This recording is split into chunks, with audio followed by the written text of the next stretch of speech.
The theater lights dim slowly, one row at a time, until the room settles into a low, expectant hush.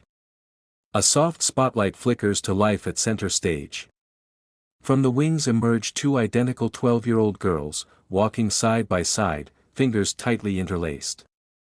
Their steps are small but deliberate, as if each one requires courage. They wear simple, matching dresses, no glitter, no dramatic flair, just neat, modest, and ordinary. Almost too ordinary. A ripple of polite applause moves through the crowd, restrained and uncertain. Some audience members smile kindly, others glance back at their phones. This looks like the kind of act people think they've seen 100 times before. At the judges' table, reactions are equally muted. One judge scribbles something absent-mindedly. Another leans back in their chair, arms crossed, offering a courteous nod. There's no buzz, no anticipation, just the quiet assumption that this will be sweet, brief, and quickly forgotten. The twins reach the center mark and stop. For a moment, neither speaks. One takes a deep breath, her chest rising and falling. The other swallows hard, eyes scanning the vast audience that now feels far larger than it did backstage. Their hands squeeze tighter. A microphone stands between them. The taller twin steps forward slightly, then hesitates, glancing at her sister for reassurance. They share a look, silent, familiar, unspoken. Whatever happens next, they will face it together. The host smiles encouragingly from the sidelines. Whenever you're ready. The music has not started. The stage is still. And in that fragile, breath-held silence, no one in the room realizes they are about to witness something extraordinary. A soft instrumental track begins to play, gentle, almost cautious. A few notes drift through the theater, light and predictable. One judge exhales, already settling back in their chair. This feels familiar. Safe. Then, suddenly, the music cuts out. A sharp silence snaps across the room. Before anyone can react, the twin standing closest to the microphone lifts her chin. Her hands stop trembling. Her eyes close. And from deep within her chest, she releases a single note. It isn't loud. It isn't flashy. But it is perfect. The sound is clear and steady, rich with emotion far beyond her years. It fills the space effortlessly, traveling from the stage to the very back of the theater. Conversations stop. Phones lower. A woman in the front row presses her hand to her mouth. The note holds, strong, unwavering, then gently rises, carrying a haunting warmth that sends a shiver through the crowd. A judge who had been writing freezes mid-sentence, pen hovering in the air. Another leans forward, eyes widening, as if trying to understand what they're hearing. This isn't a child's voice showing promise. This is control. This is confidence. This is something rare. As the note fades, the silence that follows is heavier than before. No coughs. No whispers. The audience seems afraid to breathe, worried that even the smallest sound might break the spell.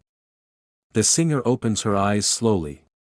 For a fraction of a second, a flicker of nerves returns, then her sister steps closer. Just one step. Close enough to be felt, not heard. The judges exchange looks now, their earlier indifference gone. One whispers, almost involuntarily. Wait, how old did they say they were? The crowd remains frozen. And the performance has only just begun. Before the audience can fully process what they've just heard, the second twin steps forward. At first, it seems like she's only moving closer to her sister, an instinctive gesture of support. But then she reaches for the microphone, adjusts it slightly downward, and takes a sharp breath. The crowd leans in, expecting another soaring vocal line. Instead, a deep, rhythmic beat pulses into the silence. It's clean. Precise. Perfectly timed. Murmurs ripple through the audience as realization hits. She's beatboxing. Not playfully. Not as a gimmick. This is advanced, layered rhythm, complex and controlled, the kind usually heard from seasoned performers, not a 12-year-old standing barefoot under a spotlight. The first twin doesn't miss a beat. Her voice returns, gliding effortlessly over the rhythm, weaving melody into the pulse her sister creates. The two sounds lock together as if they were always meant to exist side by side. Voice and beat, breath and rhythm, one heartbeat split in two. The judges straighten in their seats. One of them shakes their head slowly, stunned. Another lets out a quiet laugh of disbelief, hands pressed together in front of their mouth. The crowd is silent again, but this time, it's different. This isn't uncertainty. This is awe. The twins turn slightly toward each other, exchanging a quick smile, small, confident, shared. They've crossed the point of no return now. The nerves are gone. What's left is trust. Years of practicing in bedrooms, whispered harmonies after bedtime, rhythms tapped out on desks and kitchen tables. The beat grows more intricate. The melody soars higher. Somewhere in the darkness, a child whispers, "Whoa." On stage, the sisters stand perfectly in sync, two voices telling one story. And in that moment, everyone watching understands, this performance is no accident. It's a revelation. The rhythm suddenly shifts.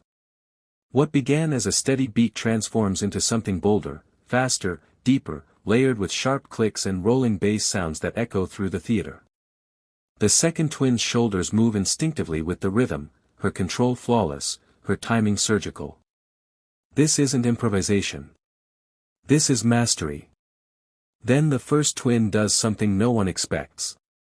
Her voice rises. Not into a pop melody, but into a classical style run, rich and powerful, soaring effortlessly above the modern rhythm beneath it. The contrast is electric. Old world meets new. Elegance collides with edge. The audience collectively inhales. The twins begin to move, not dancing wildly, but precisely, mirroring each other's steps as if guided by the same invisible thread. A turn. A pause. A synchronized step forward. Their movements are subtle yet intentional, amplifying every beat and note. At the judges' table, disbelief is written openly across their faces. One judge's jaw hangs slightly open. Another grips the edge of the table, eyes locked on the stage, as if afraid blinking might make the moment disappear. "This can't be real," someone whispers from the crowd. The music builds. The beat grows heavier. The vocals climb higher, then suddenly split, one twin holding a sustained note while the other weaves rapid rhythms around it, circling her sister like sound made visible. The spotlight widens, revealing the full stage, and for the first time, the twins step apart, only to snap back together in perfect unison on the final beat of the phrase. The crowd is no longer just watching. They are captured. Every expectation, every quiet assumption made when those two girls first walked out has been completely shattered. And still, they aren't finished. Within hours, the performance spreads across the world. Screens light up in homes, cafes, and public spaces as the clip of the young Filipino kid singing Lupang Hinirang on the America's Got Talent stage goes viral. In the Philippines, families gather around televisions and mobile phones, some standing instinctively as the anthem begins, hands pressed over their hearts. Social media floods with messages of pride. Overseas Filipino workers watch during late-night breaks, tears streaming as they replay the moment again and again.